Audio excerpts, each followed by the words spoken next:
రాష్ట్ర ప్రజలందరి దృష్టికి కూడా తీసుకొని పోయే ప్రయత్నం చేస్తూ ఉన్నాం. ఈరోజు నిజంగా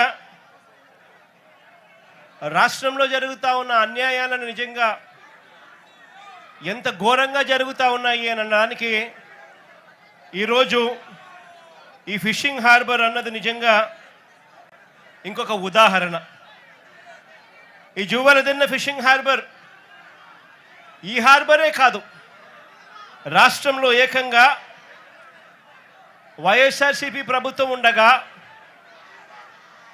మన ప్రభుత్వం ఉండగా ఏకంగా ఈ రాష్ట్రంలో ఇంతకు ముందు లేని విధంగా ఇంతకు ముందు ఎప్పుడు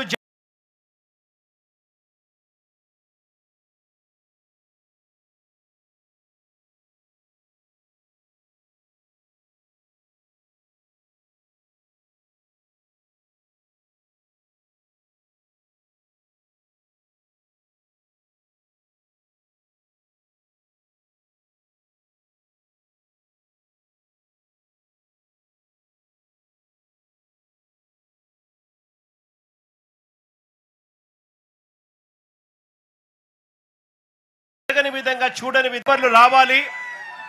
ఆ ఫిషింగ్ హార్బర్ల ద్వారా వాళ్ళ జీవన ప్రమాణాలు మెరుగుపడాలి అని చెప్పి వాళ్ళ కోసం ఎక్స్క్లూజివ్గా ఏకంగా 10 ఫిషింగ్ హార్బర్లు, 6 ఫిష్ ల్యాండింగ్ సెంటర్లు, ఏకంగా 10 ఫిషింగ్ హార్బర్లు, 6 ఫిష్ ల్యాండింగ్ సెంటర్లు రాష్ట్ర వ్యాప్తంగా ప్లాన్ చేయడం జరిగింది. దాదాపుగా 16,000 కోట్ల రూపాయలతో 4 పోర్ట్లు, దాదాపుగా 3,800 కోట్ల రూపాయలతో 10 ఫిషింగ్ హార్బర్లు, దాదాపుగా 150 కోట్ల రూపాయలతో 6 ఫిష్ ల్యాండింగ్ సెంటర్లు, దాదాపుగా 20,000 కోట్ల రూపాయల పెట్టుబడులతో వీటికి అన్నింటికీ కూడా శ్రీకారం చుట్టాము గతంలో వైఎస్ఆర్సీపీ ప్రభుత్వంలో, మన హయాంలో. ఈ 20,000 కోట్లే కాదు, ఈ 20,000 కోట్లకు అదనంగా మరో 6,000 కోట్ల రూపాయలతో మొత్తంగా 26,000 కోట్ల రూపాయలతో పోర్ట్లకు సంబంధించిన ఎక్స్పాన్షన్ కూడా ప్లానింగ్లోకి భాగమైంది. దేవుడి దయతో మన ప్రభుత్వ హయాంలోనే ఇవన్నీ కూడా అడుగులు వేగంగా ముందుకు పడతా ఉన్నప్పుడు ఆశ్చర్యం కలిగించే విషయం ఏమిటో తెలుసా? పోర్టులకు సంబంధించి ఇదే పెద్ద మనిషి నేను చంద్రబాబు నాయుడు గారిని ఇక్కడ గట్టిగా నిలదీస్తూ అడుగుతా ఉన్నా. పోర్టులకు సంబంధించి కీలకమైన భూసేకరణలన్నీ కూడా పూర్తి చేసి అన్ని రకాల అనుమతులను తీసుకొచ్చి ఈ పోర్టులన్నింటినీ కూడా ఎటువంటి ఇబ్బంది లేకోకుండా బ్యాంకు రుణాలను సైతం వీటికి టైఅప్ చేసి ఫైనాన్షియల్ క్లోజర్ కూడా కంప్లీట్ చేసి మారిటైమ్ బోర్డు క్రియేట్ చేసి అన్ని రకాలుగా ఈ ప్రాజెక్టులను ముందుకు తీసుకొని పోయే కార్యక్రమం చేసి ఏకంగా రామయ్యపట్నం పోర్టులో ఏకంగా ఒకటేసారి దాదాపుగా 95% ప్రాజెక్టు కూడా పూర్తి చేసిన పరిస్థితిలోకి మన ప్రభుత్వ హయాంలో జరిగింది. శ్రీకాకుళంలోని మూలపేట పోర్టులో ఈ కీలకమైన భూసేకరణలు, అన్ని రకాల అనుమతులు, ఫైనాన్షియల్ టైఅప్లు ఇవన్నీ కూడా పూర్తి చేసుకొని ప్రాజెక్టు కూడా దాదాపుగా 35% పనులు కూడా వేగంగా పరిగెత్తించగలిగినాం. అప్పటికే పనులు స్టార్ట్ అయిపోయాయి, బ్యాంకుల్లో డబ్బులున్నాయి. ఇక వాళ్ళు పనులు చేసుకుంటా పోతా ఉంటే చాలు ప్రాజెక్టుకి ఎటువంటి అభ్యంతరాలు అవాంతరాలు లేకుండా ప్రాజెక్టు పూర్తవుతుంది. ఆ స్టేజ్లోకి తీసుకొచ్చాం.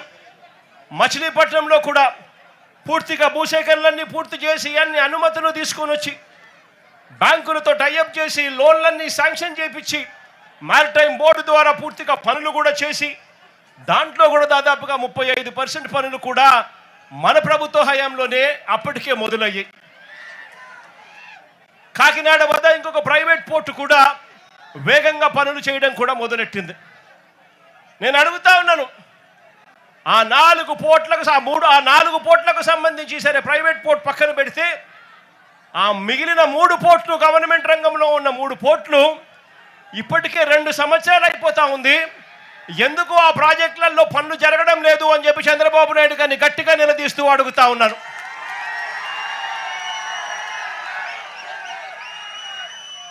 ఇవి కాకుండా మరో దాదాపుగా 3,800 కోట్ల రూపాయలతో మొదలెట్టిన 10 కొత్త ఫిషింగ్ హార్బర్లు, ఇందులో జువనదిన్న ప్రాజెక్టు కాసేపటి కిందటనే ఈ జువనదిన్న ప్రాజెక్టును కూడా రాష్ట్రానికి మొత్తానికి కూడా చూపించాం.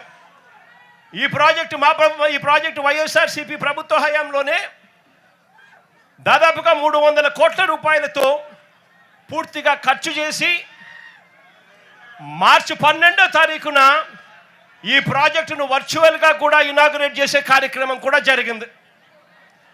ఎన్నికల కోడ్ రావడంతో మార్చి 16వ తారీఖున ఎన్నికల కోడ్ రావడంతో ఇక్కడికి వచ్చి ఫిజికల్గా చేసే కార్యక్రమం ఏదైతే ఉందో అది పోస్ట్పోన్మెంట్ అయ్యింది.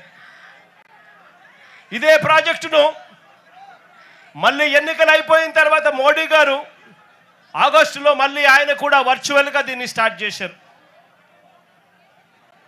ఇదే జువనదిన్న ప్రాజెక్టు అన్ని రకాలుగా పూర్తయిపోయిన ఈ ప్రాజెక్టు ఇక్కడే ఈ ప్రాజెక్టులో మత్స్యకారులందరికీ కూడా ఎక్స్క్లూజివ్లీ ఫిషింగ్ హార్బర్ ఏర్పాటు చేసిన ఈ ప్రాజెక్టు మన కళ్ళ ఎదుటే కనిపిస్తుంది. పక్కనే బాపట్ల జిల్లాలో నిజాంపట్నం ఫిషింగ్ హార్బర్, అందులో 62% పనులు ఇప్పటికే పూర్తయ్యాయి మా ప్రభుత్వ హయాంలోనే. కృష్ణా జిల్లాలోని మచిలీపట్నం హార్బర్ను అక్కడ దాదాపుగా 57% పనులు పూర్తయ్యాయి మన ప్రభుత్వ హయాంలోనే. కాకినాడ జిల్లా ఉప్పాడలో మరో ఫిషింగ్ హార్బరు మన ప్రభుత్వ హయాంలోనే 56% పనులు పూర్తయ్యాయి. ఈ 4 ఫిషింగ్ హార్బర్లు యుద్ధ ప్రాతిపదికన అడుగులు వేగంగా ముందుకు పడతా ఉన్న పరిస్థితులు. మరోవైపున ఫేజ్ 2 కింద, రెండో ఫేజ్ కింద శ్రీకాకుళం జిల్లాలో బుడగట్లపాలెం, మంచినీళ్ళపేట ఈ 2 ఫిషింగ్ పోర్ట్లను శ్రీకారం చుట్టాము. అనకాపల్లి జిల్లాలో పూడిమడక కూడా శ్రీకారం చుట్టాము. పశ్చిమ గోదావరి జిల్లాలో బయ్యపు తిప్ప దగ్గర మరో ఫిషింగ్ హార్బర్కు శ్రీకారం చుట్టాము. బాపట్ల జిల్లాలో వాడరేవుకు మరో ఫిషింగ్ హార్బర్కు శ్రీకారం చుట్టాము. ప్రకాశం జిల్లాలో కొత్తపట్నంలో మరో ఫిషింగ్ హార్బర్కు కూడా శ్రీకారం చుట్టాం. ఇవి ఫేజ్ 2 కింద ఈ ప్రాజెక్టులన్నీ కూడా ఫిషింగ్ హార్బర్లన్నీ కూడా తయారయ్యేందుకు రంగం సిద్ధం చేశాం. ఇవి కాకుండా దాదాపుగా 150 కోట్ల రూపాయలతో ఫిష్ ల్యాండింగ్ సెంటర్లు విశాఖపట్నం జిల్లాలో భీమిలిలోను, విజయనగరం జిల్లాలో చింతపల్లిలోను, అనకాపల్లి జిల్లాలో రామయ్యపేటలోను, రాజులపేటలోను, దొండవాకలోను, తిరుపతి జిల్లాలో రాయదరువులోను, కాకినాడ జిల్లాలో ఉప్పల్లంకలోను ఈ ఫిష్ ల్యాండింగ్ సెంటర్లన్నీ కూడా చర్యలు తీసుకున్నాం. నేను అడుగుతా ఉన్నా, రాష్ట్ర వ్యాప్తంగా ప్రతి 50 కిలోమీటర్లకు ఒక పోర్టు, ఆ పోర్ట్లతో పాటు ఒక ఫిష్ ల్యాండింగ్ సెంటర్లు, ఫిషింగ్ హార్బర్లు ఇవన్నీ కూడా ప్రతి 50 కిలోమీటర్లకు ఒకటి తీసుకొచ్చి బ్లూ ఎకానమీని, మత్స్యకారులకు మేలు జరిగించే విధంగా ఎకానమీని బిల్డ్ చేసే కార్యక్రమానికి శ్రీకారం చుట్టాం.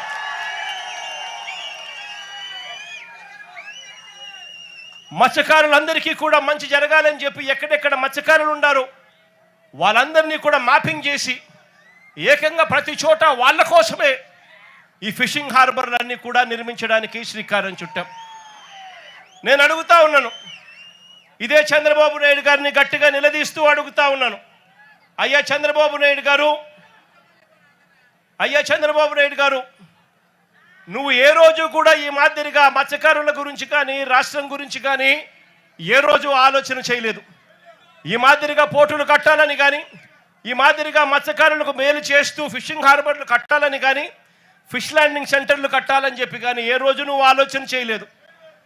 ఏ రోజు నువ్వు ఆలోచన చేయలేదు, ఏ రోజు వాళ్ళకు మంచి జరిగించే కార్యక్రమం చేయలేదు. చివరకు నువ్వు ఎలాగూ చేయలేకపోతివి, కనీసం జగత్ చేసిన పని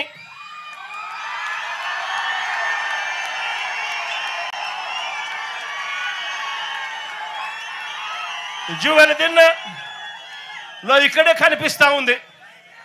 ఆశ్చర్యం ఏమిటో తెలుసా, ఈ జువెలదిన్న ప్రాజెక్టు తయారైపోయి 2 సంవత్సరాలు అయిపోతూ ఉంది.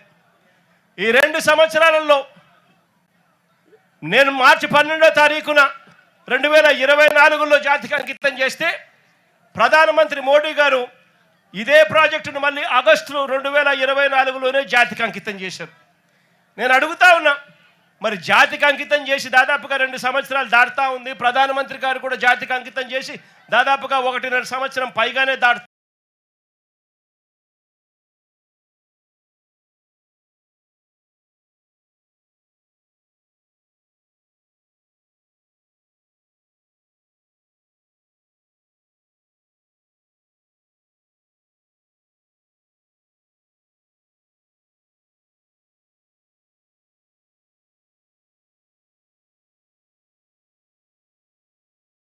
ఉంది.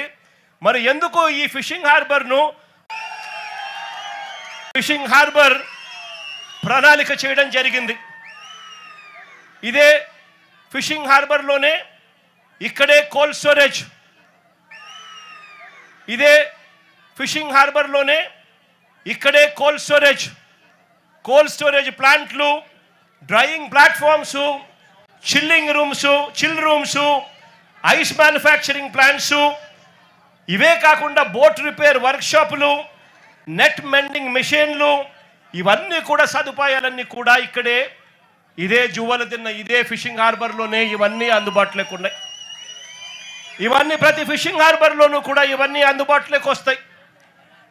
ఇక్కడ దాదాపుగా 41,000 టన్నుల మత్స్య సంపద. ఈ ఫిషర్మెన్లందరూ కూడా, ఈ మత్స్యకారులందరూ కూడా